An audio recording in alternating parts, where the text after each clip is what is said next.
मित्रों, अहंकार का अर्थ है कि मैं कुछ विशेष हूँ और ध्यान का अर्थ है कि मैं ना कुछ हूँ, मैं शून्य हूँ।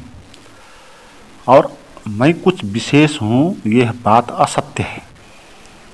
और मैं ना कुछ हूँ, केवल शून्य है, ये सत्य है बात। ये सत्य है, ये असत्य है।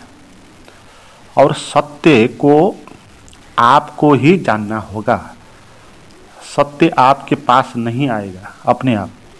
सत्य आपसे अनुरोध नहीं करेगा कि भैया तुम मुझे जान लो। तुम जो मान रहे हो अपने को कुछ विशेष, वो गलत बात है, वो भ्रम है। अब तुम ये मानने लगो कि तुम जो हो कुछ भी नहीं हो, शून्य जैसे हो।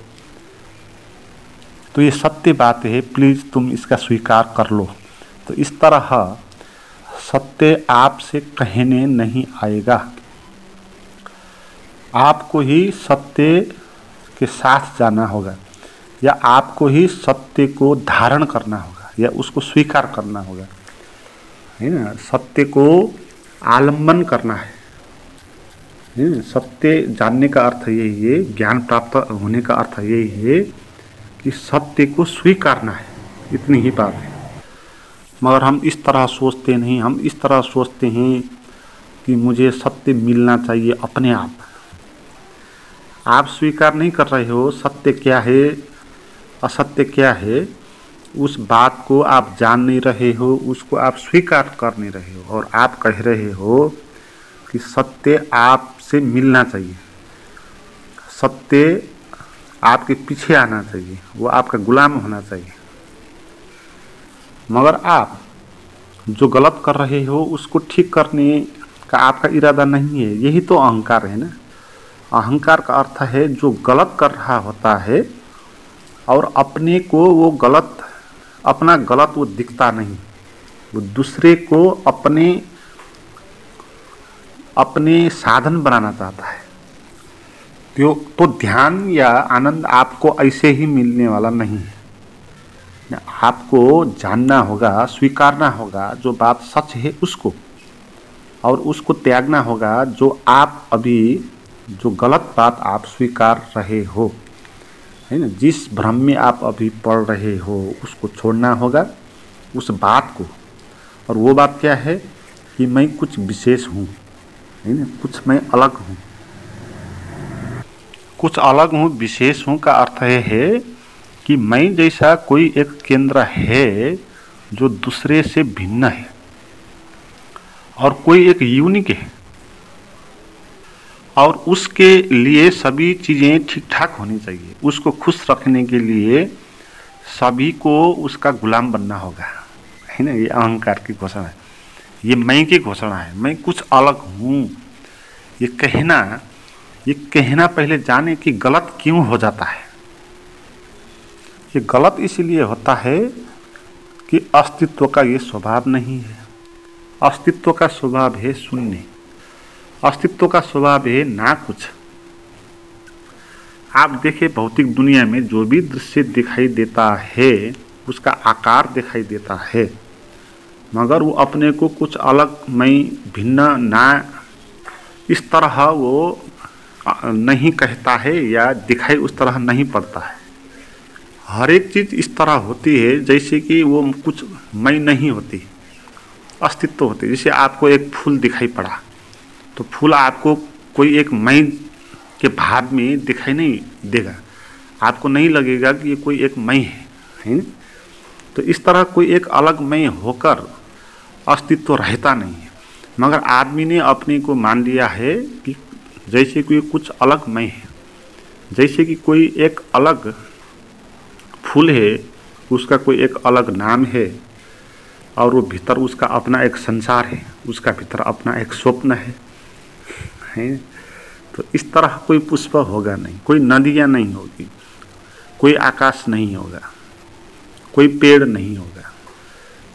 जीवन में जो कुछ भी हैं कुछ अलग मैं की तरह खड़े होकर नहीं है, वो ना कुछ होकर खड़े हैं। क्योंकि अस्तित्व या जीवन या परमात्मा का स्वभाव ही यही है कि वो कुछ विशेष नहीं होता, वो कुछ अलग नहीं होता। वो परमात्मा का अर्थ है जो समग्रता है, कुछ अलग टुकड़ों में नहीं है। और जो चीज़ समग्रता में होगी वो चीज़ टुकड़ों में हो नहीं सकती। इसलिए परमात्मा किसी एक वस्तु के भीतर अलग नहीं हो सकता है। एक वस्तु के भीतर अलग हो गया परमात्मा और उसके बाहर अपरमात्मा रह गया तो उसका अर्थ है वो पूर्ण नहीं हुआ, वो समग्रता नहीं हुआ। तो जो समग्रता है अस्तित्व, उसका कोई अपना चेहरा नहीं होगा, क्योंकि कोई चेहरा अगर होगा तो फिर उसको भी दृश्य जगत में आना पड़ेगा और दूसरा चेहरा जो वो बन नहीं पाएगा उसके कारण वो सीमित हो जाएगा, उसकी सीमा हो जाएगी, क्षुद्र हो जाएगा है। तो इसीलिए परमात्मा ना कुछ की स्थिति में होता है, या अस्तित्व को स्वभाव ना कुछ की स्थिति में होता है। एक बच्चे को भी आप देखें ना कुछ की स्थिति में वो होता है, उसका मैं धीरे धीरे विकसित होगा है ना। जितना मैं विकसित होता जाएगा उसके भीतर की ना कुछ की स्थिति बंद होती जाएगी और वो कुछ मैं ये हूँ वो हूँ कहने लगेगा। मगर जब लैंग्वेज ही उसने सीखी नहीं थी उस वक्त उसके भीतर आप देखें, या छोटे बच्चे को जिसके भीतर अभी अहंकार बड़ा नहीं हो पाया उसको आप देखें तो आप पाएंगे कि कुछ उसके भीतर मैं जैसा केंद्र नहीं होता है, वो बिल्कुल सरल सिंपल होते हैं। जैसे एक फूल फूल रहा होता है, एक पेड़ खड़ा हुआ होता है, बिल्कुल सिंपल है, कोई वहाँ पर अलग इकाई नहीं है। वो आकार दिखाई पड़ता है अलग, मगर उसका वो शरीर है, मगर उसका जो भाव है वो एकदम अस्तित्व के साथ एक है, कुछ अलग टुकड़ा वहाँ है नहीं। मगर बाद में हमारा अहंकार बड़ा हो गया होते गया और हम अपने को कुछ मानने लगे, ये हूँ वो हूँ, और फिर मैं शरीर हूँ मन हूँ, इस तरह हम अपने को कुछ अलग हमने बना लिया, मान लिया भीतर भीतर। अलग हम है नहीं, अभी भी हम अलग नहीं हैं, अभी भी हम शून्य हैं है ना। मगर हमको लग रहा होता है कि मैं कुछ अलग हूँ, जैसा कि ये शरीर कोई मेरा ही है और अलग है, और ये विचार मेरा अपना है और कोई अलग है, इस पृथ्वी से इसका कोई लेना देना नहीं। जो हमको पीड़ा हो रही है व संवेदनाएं उठ रही है, हम इसको इस तरह सोचते हैं ये मुझे ही हो रही है और बाहर इसका कोई भी संबंध नहीं और किसी को नहीं होती है। फिर हमारे भीतर एक काल्पनिक केंद्र खड़ा हो जाएगा मैं, और वो अपने को कुछ विशेष मानेगा। उसका मूल लक्षण यही है, वो अपने को कुछ विशेष मानेगा। ध्यान देना, कुछ विशेष है ना, विशेष उसके साथ है, क्योंकि वो अपने को इसीलिए ही खड़ा कर सकता है जब वो अपने को कुछ विशेष मान ले। आप तभी लोगों के बीच में जाकर बोलते हो जब आप मानते हो कि मैं बोलने के लिए सक्षम हूँ, मैं इनको कुछ सिखा सकता हूँ। इस बात को स्वीकार करने का कारण आप बोलने के लिए कहीं। तो विशेष का ये अर्थ है कि अपने को दूसरे से कुछ अलग, ज़्यादा टैलेंट या ज़्यादा कमज़ोर कुछ भी हो सकता है, उसी के जैसा नहीं, या हम कहेंगे उससे ज़्यादा बुद्धिमान या कहेंगे उससे कम बुद्धिमान। मगर अपने को कम बुद्धिमान मानना ये भी अपने को विशेष ही मानना है।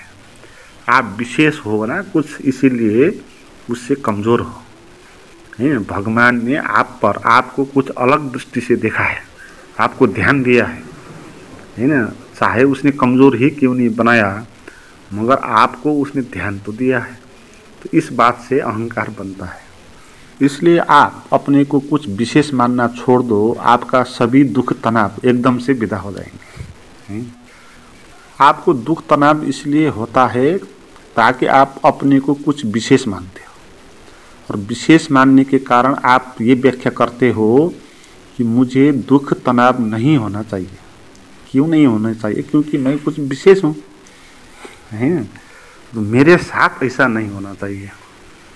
तो ये जो व्याख्या है अपने को विशेष मानने की, तो इस कारण हमको दुख या तनाव हो जाता है।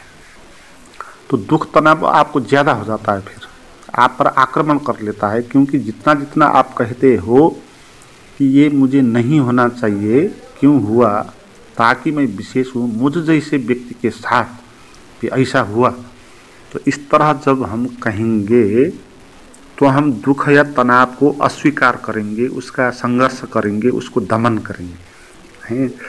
और दुख तनाव के साथ दमन करके, उससे फाइट करके, संघर्ष करके हम उससे मुक्त नहीं होते हैं, क्योंकि दुख के तनाव के साथ फाइट करने का अर्थ है किसी छाया के साथ फाइट करना है, जैसे अंधकार के साथ फाइट करना, वो है ही नहीं। तो हम जितना भी फाइट करें हार ही जाएंगे। तो आपने कह दिया दुख पीड़ा आया है आपके शरीर में, मन में, तो कह दिया कि मैं कोई विशेष आदमी नहीं हूँ ताकि मुझे ना हो जाए, और मुझे दुख और पीड़ा क्यों नहीं हो जाए, हैं? क्योंकि दुख या पीड़ा आपको ही नहीं हो रही है, सभी के साथ ऐसा ही हो रहा है। जीवन में कितने आदमी हैं आप देखें, और आपसे भी ज़्यादा पीड़ा में जीने वाले कितने लोग हैं। इसलिए आपको ही कुछ दुख या तनाव नहीं मिल रहा है। दुख या तनाव ये अस्तित्व का स्वभाव है, और इसको हम दुख या तनाव कहते हैं, ये हमारी व्याख्या है। ये प्रकृति के लिए आवश्यक है। अगर दुख या पीड़ा आवश्यक नहीं होती तो प्रकृति भी आगे नहीं चल पाती, मगर हम इसको नहीं होना चाहिए बोलते हैं, तो ये गलत बात हो जाती है। तो अपने को हम विशेष नहीं कहेंगे, तो हम ये नहीं कहेंगे कि मुझे ही क्यों हुआ, हम इसको स्वीकार कर लेंगे, ये ठीक है। शरीर और मन में ये होती है दुख और पीड़ा, और सभी के साथ होती है, तो मैं कुछ अलग तो नहीं, विशेष तो नहीं, तो मेरे शरीर में भी होगा, मेरे मन में भी होगा, दूसरे के साथ शरीर और मन में जहाँ होता है मेरा भी, मेरे पास भी होगा। तो नहीं होना चाहिए ये बोलने वाला मैं कौन हूँ, हैं? कौन है व्याख्या करने वाला, न्यायाधीश बन के बैठने वाला? तो उस मैं को आप छोड़ दो, उस विशेष मैं को कह देना है कि मैं कुछ विशेष तो नहीं हूँ, तो मेरे साथ कुछ बुरा हो जाता है तो भी इसको स्वीकार कर लेता हूँ, क्योंकि ये है ही, ये नियम है, सभी के पास होता है। तो इस स्वीकार भाव से जब आप दुख या तनाव को लेंगे तो फिर दुख या तनाव हो नहीं सकता, क्योंकि जिस चीज़ को हम स्वीकार कर लेते हैं वो चीज़ एक्सेप्टेड हो जाती है ना। दुख को स्वीकार आपने कर लिया तो फिर वो दुख होगा नहीं, दुख है तो भी वो दुख नहीं होगा, स्वीकार कर लिया ना आपने। तो अहंकार से छुटकारा पाना है तो आपको अपने को विशेष मानना बंद करना होगा, और अपने को ना कुछ मानना, ये बात, इस बात को स्वीकारना होगा, या सत्य को स्वीकारना होगा आपको। सीधे ही बात, सीधे सीधे आपसे कह दूं, जो पहले शुरुआत में मैंने की कि सत्य सत्य है। सत्य को कुछ मतलब नहीं है कि आप इसको मानते हो कि नहीं मानते हो। आप मानते हो इसको तो आप भी इसके जैसा आनंद का जीवन, सत्य का, ज्ञान का जीवन आप जिएंगे। आप इसको नहीं मानेंगे तो अंधकार का, अज्ञान का, तनाव का जीवन आप जिएंगे, है ना। मगर सत्य जो होता है वो होता है, उसको हमको ही स्वीकारना है, वो हमारे पास नहीं आएगा। तो सत्य ये है कि मैं जैसा कुछ होता नहीं, ना कुछ जैसा कुछ होता है। हम भी अस्तित्व है ना, हम कुछ अलग तो नहीं है, इसी पृथ्वी से हम पैदा हुए, है ना। तो इस पृथ्वी में जैसा स्वभाव है चारों तरफ, है।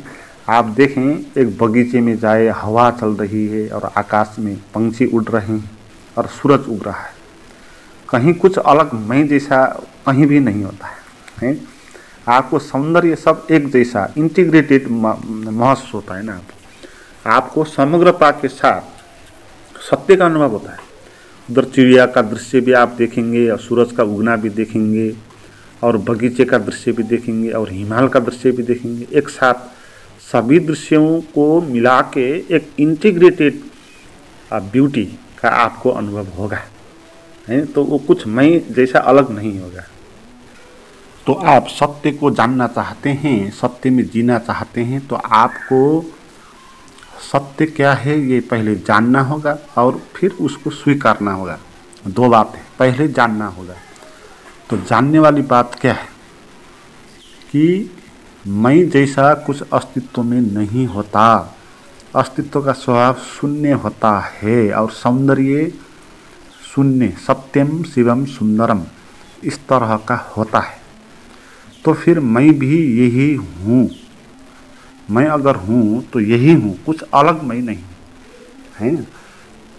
तो अपने को विशेष मानना छोड़ देना चाहिए आपको। और स्वीकार का अर्थ है आपको स्वीकारना चाहिए अपने को, ना कुछ होने को। आप शून्य हो तो उसको आपको स्वीकारना होगा। तो शून्य को स्वीकारना सत्य को स्वीकारना है ना। आप सत्य के साथ जीना चाहते हो तो इसको स्वीकारो। नहीं जीना चाहते हो तो आप अहंकार को वापस लेकर जाओ और आपको फिर बंधन का जीवन जीना होगा। तो अपने को विशेष मानना छोड़ देना चाहिए आपको, है। आपको मैं कुछ हूँ इस भाव में नहीं, मैं कुछ नहीं हूँ इस भाव में आपको जीना चाहिए, उसको स्वीकारना चाहिए। मगर अहंकार इसको स्वीकारना नहीं देता, क्योंकि स्वीकार दे तो अहंकार मर जाएगा, फिर अहंकार समाप्त होता है। क्योंकि अहंकार तो कुछ विशेष होकर ही बचता है। सत्य होकर अहंकार कैसे बचेगा? सत्य होगा तो फिर सत्य बचेगा। अहंकार और सत्य दोनों एक साथ नहीं बचते। तो आपने सत्य में जी, मैं ना कुछ हूँ ये सत्य है, इसको आपने स्वीकार किया और आप ना कुछ की स्थिति में शून्य होकर आप बैठ गए। तो आप सत्य में चले गए, आपने सत्य को स्वीकार कर लिया। तो फिर यहाँ अहंकार होगा नहीं, क्योंकि अहंकार को खड़े होने के लिए यहाँ जगह ही नहीं होगी, है ना। और अहंकार अपने को मैं कुछ अलग हूँ कहता था, अब स्थिति कुछ अलग हूँ जैसी नहीं हुई। फिर अहंकार एकदम से वहाँ से डिसअपीयर हो जाता है। तो यही आत्मज्ञान की बात है। आपने जो झूठा केंद्र है वो आपका डिसअपीयर हो गया, अब जो सत्य केंद्र है वो आपका प्रकट हो गया। तो अहंकार खड़ा होने के लिए जगह नहीं पाएगा और वहाँ से भाग जाएगा। वो कहाँ जाएगा, वो जहाँ जाएगा हमको कुछ पता नहीं है, मगर वो एकदम से डिसअपीयर होगा। आपको सुनने का भाव सत्य के रूप में अनुभव आता रहेगा। तो ये साहस होना चाहिए सत्य को जानने वाले जो यात्री हैं, बड़ा साहस है। ये साहस होनी चाहिए कि अगर मैं ना कुछ हूँ तो मैं इसको स्वीकार कर लूँ, है। इस बात को स्वीकार करना ये बड़ा साहस है। ये अहंकार मिट जाएगा, अहंकार बचेगा नहीं। आपको लगने लगेगा कि जैसे कि मैं मर ही गया, ना कुछ हूँ, तो फिर मेरा क्या होगा, मेरा क्या होगा का यही मतलब है कि अहंकार का क्या होगा। तो अहंकार डिसअपीयर हो जाएगा, आपको दूसरा ही जीवन प्राप्त होगा। इसलिए अहंकार आपको स्वीकार नहीं करने देता इस सत्य को, है। अहंकार सत्य को कभी नहीं स्वीकारेगा, क्योंकि सत्य को स्वीकार लेगा तो फिर वो बचेगा नहीं, क्योंकि वो तो असत्य है। तो इसीलिए असत्य सत्य से बचेगा ही, क्योंकि वो अपना अस्तित्व उसको बचाना हो तो सत्य के पास वो रहेगा नहीं। जैसे चोर को खुद को बचाना है तो पुलिस से दूर उसको रहना होगा।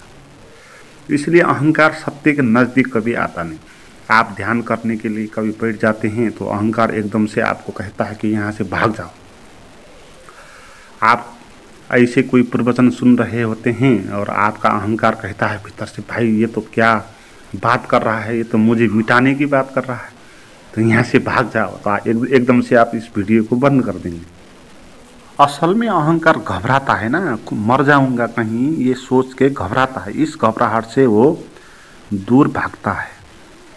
जैसे एक कहानी ओशो कहते थे कि एक आदमी रास्ते पे चल रहा होता है और खुद की आवाज़ उसको सुनाई दी और उसको लगने लगा कि ये किसी दूसरे की आवाज़ है। और पीछे देखा तो उसकी छाया दिख रही थी और वो आगे चलने लगा और छाया भी उसके पीछे आने लगी और उसको लगा कि ये छाया मेरी दुश्मन है, मुझे मारने के लिए आ रही है, तो इससे बचना चाहिए। तो वहाँ से वो भागने लगा। वो जितना जितना भागता, छाया भी उसके पीछे भागते चली आती, तो और उसको और वो विश्वस्त हो जाता कि ये मृत्यु है, मुझे मारने के लिए आ रही है, और वो फिर एकदम जोर से भागने लगा। और जहाँ छाया आती थी वहाँ जहाँ वो कहीं छाया पेड़ के नीचे या किसी छाया में बैठता है, वहाँ पर ये उसकी छाया दिखाई नहीं पड़ती, तो वहाँ वो रेस्ट कर लेता। मगर बाद में उसको फिर ये लगने लगा कि यहाँ मैं विश्राम करूँगा तो वो मुझे जल्दी ही पकड़ लेगा, मुझे अभी भी भागना चाहिए ताकि वो पीछे छूट जाए।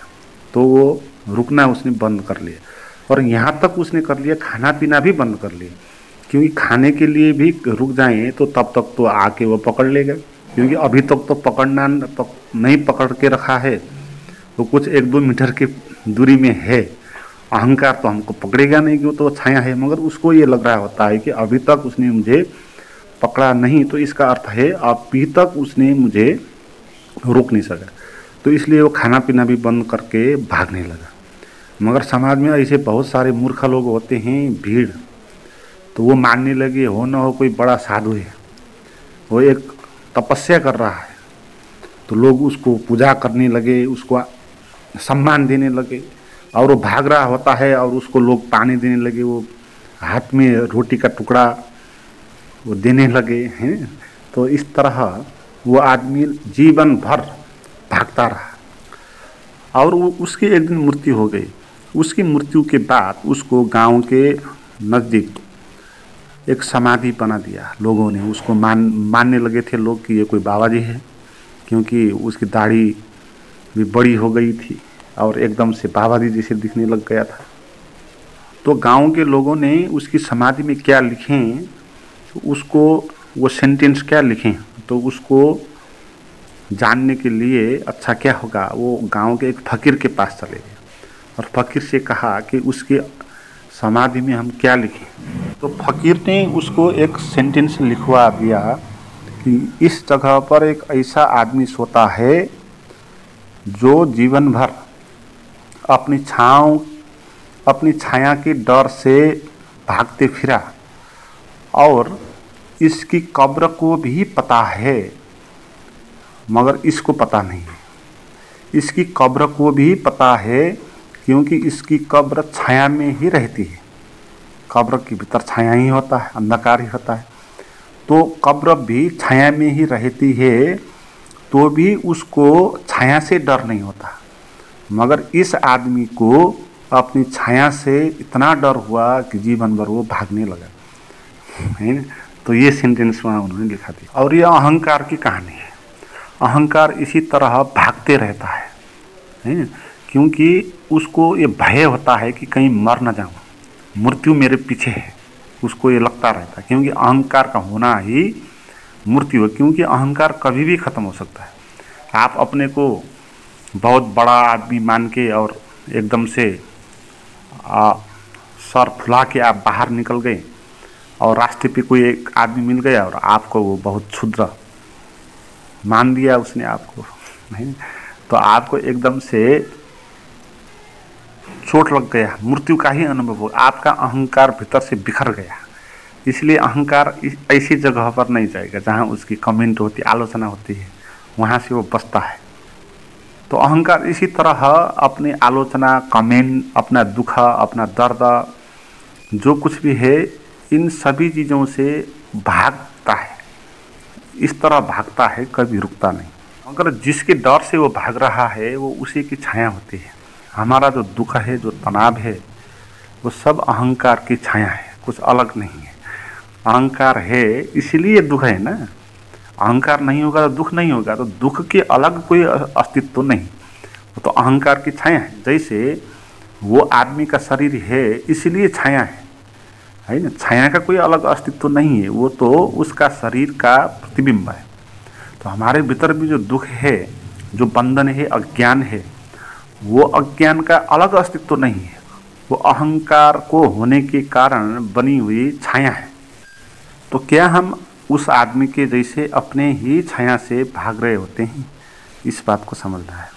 और इस भ्रम से बाहर आने के लिए आपको क्या करना होगा, उस आदमी को क्या करना था उस छाया से बचने के लिए, उस आदमी को कहीं पर रुक के बैठना था, है? और रुक के बैठने के कारण उसकी छाया भी बैठेगी, रुकेगी, और तब उसको पता चलेगा कि ये तो कुछ चीज़ नहीं है जो मुझे आक्रमण कर सकती है, जो मुझे मार सकती है, ऐसे कोई चीज़ ही नहीं, ये तो मुझे कुछ कर ही नहीं सकती। तो ये बात आपको तभी पता चलेगी जब आप बैठेंगे, उसको उसका साक्षात्कार करेंगे, है? तो अहंकार को भी अपना साक्षात्कार करना चाहिए, अपनी छायाओं का साक्षात्कार करना चाहिए, वहाँ से भाग के नहीं होने वाला है? तो इसी को साधना कहते हैं। अहंकार को आपने उसकी छाया के साथ बिठा दिया, और इसमें आपको ये बात पता चलेगा, ना आपका छाया बचा ना आपका अहंकार बचा क्योंकि छाया नहीं बचेगा तो भी अहंकार ही नहीं बचेगा, है ना? क्योंकि अहंकार का छाया है, वो दुख था, दुख नहीं बचेगा तो आपको अहंकार भी नहीं बचेगा। अहंकार अकेला नहीं बचेगा, वो छाया के कारण ही बचता है ना? तो फिर उसका वो आदमी जो भाग रहा होता है, उसके भीतर का जो फियर है, वो फियर बचेगा नहीं, है? उस छाया का जब वो दर्शन करेगा तो फियर उसके बचेगा नहीं। ऐसे ही अहंकार के भीतर कुछ बचेगा नहीं। अहंकार एकदम से सत्य को स्वीकार करने के कारण अहंकार विलुप्त हो जाएगा, वो डिसअपियर हो जाएगा, है? जैसे छाया डिसअपियर हो जाती है, जब प्रकाश आ जाता है तो छाया डिसअपियर हो जाती है। उस आदमी को उस जगह पर जाना चाहिए जहाँ चारों तरफ प्रकाश होता है? चारों तरफ प्रकाश की लाइट लगी रही है अगर, तो उसकी छाया कहीं पर भी नहीं बनेगी, है? उस स्थान में छाया डिसअपियर हो जाएगी।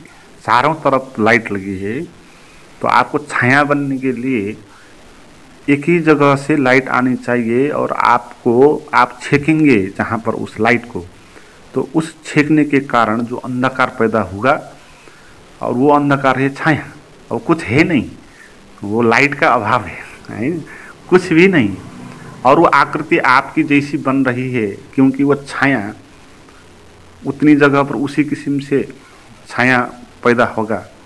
जैसे आप किसी तलैया में, नदी में जाकर देखें पेड़ कि वहाँ छाया बनी हुई होती है, तो उसी किस्म का आकृति वहाँ होता है। तो सत्य इसी तरह प्रकट होता है हमारे भीतर, जैसे कि चारों तरफ किसी ने लाइट लगा दी और भीतर अहंकार को बचने के लिए जगह ही नहीं बची, एकदम से वो डिसअपियर हो जाएगा। तो दो बातों पर ध्यान देना चाहिए, सत्य क्या है उसको स्वीकार करने की क्षमता आपके पास होनी चाहिए, उसका निर्णय कर देना चाहिए, और सत्य यही है कि मैं ना कुछ हूँ, और फिर उस भाव को स्वीकार करना चाहिए, और अहंकार को एक जगह रोकना चाहिए। वो भाग रहा है अभी अपनी छाया की डर से, उसको ऐसी जगह पर रोक देना है जहाँ चारों तरफ लाइट आ रही है। चारों तरफ से लाइट कहाँ आ रही है? वो ध्यान में आ रही है। आप ध्यान में बैठे तो इस किस्म का अनुभव होता है। आप गुरु की वाणी सुने, किसी बुद्ध पुरुष के आप सामने बैठे तो आपको वहाँ ऐसा अनुभव होगा। तो सत्संग का यही अर्थ है। तो आप कुछ ऐसे प्राइवेट गाइडेड मेडिटेशन का सत्संग करना चाहते हैं नए मित्र, तो मुझे चैट कर सकते हैं, उसका नंबर और लिंक डिस्क्रिप्शन में दिया हुआ है।